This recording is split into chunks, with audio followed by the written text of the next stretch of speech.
Penuntun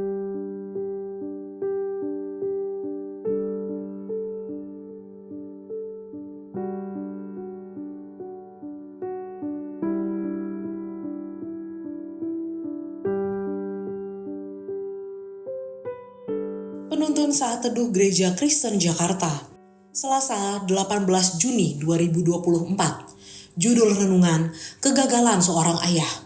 Diambil dari kitab 1 Samuel 2 ayat 12 sampai 25. Adapun anak-anak lelaki Eli adalah orang-orang dursila. Mereka tidak mengindahkan Tuhan ataupun batas hak para imam terhadap bangsa itu. Setiap kali seseorang mempersembahkan korban sembelihan, sementara daging itu dimasak, datanglah bujang imam membawa garpu bergigi 3 di tangannya, dan dicucukkannya ke dalam bejana, atau ke dalam kuali, atau ke dalam belanga, atau ke dalam periuk. Segala yang ditarik dengan garpu itu ke atas, diambil imam itu untuk dirinya sendiri. Demikianlah mereka memperlakukan semua orang Israel yang datang ke sana, ke Silo. Bahkan sebelum lemaknya dibakar, bujang imam itu datang, lalu berkata kepada orang yang mempersembahkan korban itu, "Berikanlah daging kepada imam untuk dipanggang, sebab ia tidak mau menerima daripadamu daging yang dimasak, hanya yang mentah saja." Apabila orang itu menjawabnya, "Bukankah lemak itu harus dibakar dahulu, kemudian barulah ambil bagimu sesuka hatimu?" Maka berkatalah ia kepada orang itu, "Sekarang juga harus kau berikan. Kalau tidak, aku akan mengambilnya dengan kekerasan." Dengan demikian, sangat besarlah dosa kedua orang muda itu di hadapan Tuhan, sebab mereka memandang rendah korban untuk Tuhan. Adapun Samuel menjadi pelayan di hadapan Tuhan. Ia masih anak-anak yang tubuhnya berlilitkan baju efod dari kain lenan. Setiap tahun, ibunya membuatkan dia jubah kecil dan membawa jubah itu kepadanya. Apabila ia bersama-sama suaminya pergi mempersembahkan korban sembelihan tahunan. Lalu Eli memberkati Elkana dan istrinya. Katanya, "Tuhan kiranya memberikan keturunan kepadamu dari perempuan ini, pengganti yang telah diserahkannya kepada Tuhan." Sesudah itu, pulanglah mereka ke tempat kediamannya, dan Tuhan mengindahkan Hana, sehingga ia mengandung dan melahirkan 3 anak laki-laki dan 2 anak perempuan lagi. Sementara itu makin besarlah Samuel yang muda itu di hadapan Tuhan.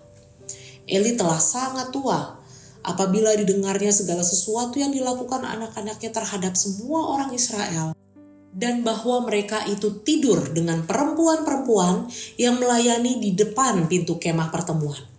Berkatalah ia kepada mereka, "Mengapa kamu melakukan hal-hal begitu, sehingga ku dengar dari segenap bangsa ini tentang perbuatan-perbuatanmu yang jahat itu?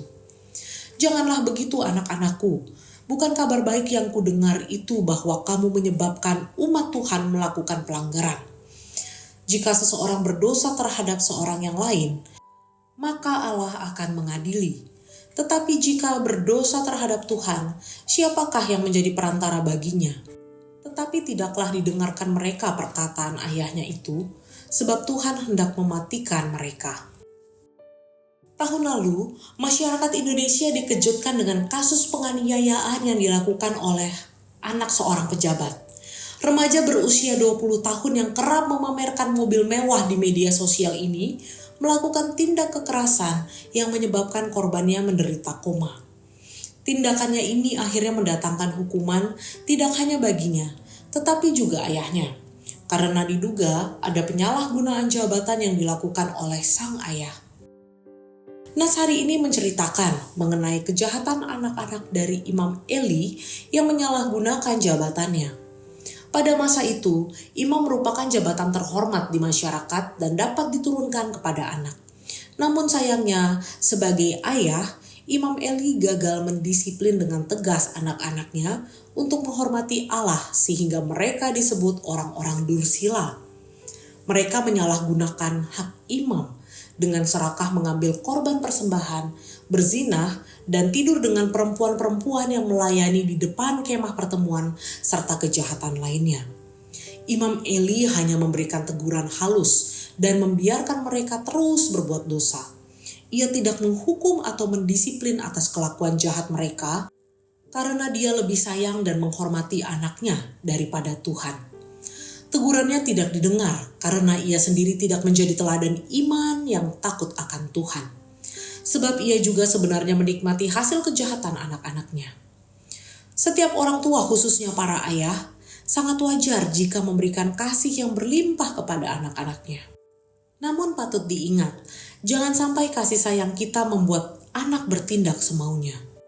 Sebagai ayah, kita bertanggung jawab dan berperan penting dalam mendidik anak-anak agar mereka hidup takut akan Tuhan. Tanggung jawab dan peran ini akan efektif jika para ayah memiliki relasi yang dekat dengan Tuhan, memiliki otoritas ilahi, serta menjadi teladan iman. Karena itu, marilah kita meminta hikmat Tuhan agar dapat menjalankan peran kita sebagai ayah yang bertanggung jawab terhadap pertumbuhan iman anak, sehingga mereka menjadi pribadi yang takut akan Tuhan dan menghormati kekudusan Tuhan. Keberhasilan ayah mendidik anak-anaknya untuk hidup takut akan Tuhan dimulai dari relasinya yang dekat dengan Tuhan dan tidak membiarkan anak-anaknya kompromi terhadap dosa. Kiranya Allah memampukan kita.